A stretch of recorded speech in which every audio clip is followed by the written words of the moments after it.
countdown. Milyon-milyong tao ang napabilib kay bagong US President Barack Obama, pero sa tingin ni Executive Secretary Edmita, Obama could actually learn a thing or two from President Arroyo.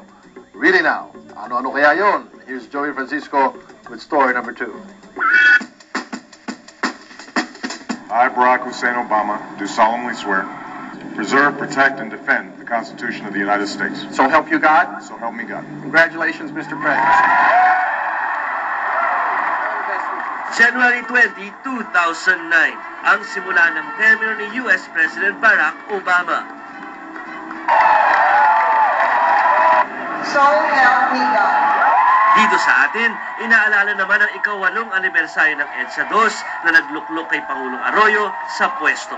Ito rin ang simula ng huling 18 buwan niya sa pwesto. Nakukumpara tuloy silang dalawa. Hindi na iwasang itanong sa mga taga-palasyo, may dapat bang matutunan ang tinaguriang most unpopular Philippine president mula sa historical US leader. Ito ang sagot ni Executive Secretary Eduardo Ermita na ikinagulat ng marami. Well, first of all, our president is president ahead of Obama. And probably I would say that if there's anything to be learned, it should be President Obama learning from President Arroyo. Pinutakti ng tanong ang kalihim ukol sa kanyang mga sinabi. Maliwanag niya, makakakuha ng tips si Obama sa kahit na sinong existing world leader. Wouldn't we be proud to say that the Philippines continue to be an island of calm, quote-unquote, because of the present economic crunches that is happening in other countries, United States, in Europe, in Japan. The Philippines continue to be where it is because of the economic policies adopted and being implemented by President Arroyo. So she is the model. Kay Pangulong Arroyo daw, pwedeng matuto si Barack kung paano magkakaroon ng stability under pressure. Lalo at humarap ito sa maraming hamon sa kanyang liderato mula sa mga gusto magpaalis sa kanya sa pwesto. Ang presidente natin talaga namang siguro makikita natin na ano na rin siya. She is a very confident person, a very confident leader. Pero sa mga aksyon ng Pangulo nito mga nagdaang araw, lumalabas na tulad ni Obama, yes we can din ang moto nito sa kanyang mga programa. Palagyan din niya ipinapaalala na change o pagbabago ang susi para manatiling matatag ang Republika. Aminado rin ang Malacanang na minimiti nila magkadaupang palad na sina PG May at si Obama ngayong taon.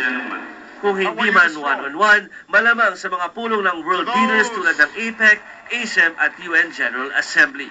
To those who cling to power through corruption and deceit and the silencing of dissent, know that you are on the wrong side of history. But that we Natanong din ang palasyo tungkol sa parte ng inaugural speech ni Obama tungkol sa mga corrupt na leader na kapituko sa pwesto. Hindi naman daw apektado rito ang Pangulo. Lahat naman ng gobyerno, there is corruption going on Pero hindi naman ibig sabihin just because it was mentioned President Obama, ay may patama to any specific person or any specific country. Joey Francisco, The Evening News. Before we move on to our top story, here is a quick recap. At number 10, Senator Miriam Santiago sinabihan si FBR na huwag na siyang ipagdasal. At number 9, hearing para sa hinihinging writ of habeas corpus ng Alabang Boys, ni-reset ng Court of Appeals. At number 8, Ethics Committee hearing sa C5 controversy na kinasasangkutan ni Senador Manny Villar, ibinoykot ng minority bloc sa Senado. Sa number 7, puno for President Signature Campaign, nakakuha na raw ng ₱250,000,000 lagda. Sa number 6, 1.4 trillion pesos na national budget for this year, aprobado na ng Bicameral Conference Committee. Number 5, AFP handang tanggapin ang alok na tulong ng US para mailigtas ang mga dinukot na Red Cross volunteers sa sulok. Number 4, ilang mambabatas ipinagtanggol ang 3 construction firms na blacklisted ng World Bank. Number 3, US first economic policy ni Obama posibleng makasama sa ekonomiya ng Pilipinas. And number 2, Obama may mapupulot daw na aral mula kay Pangulong GMA.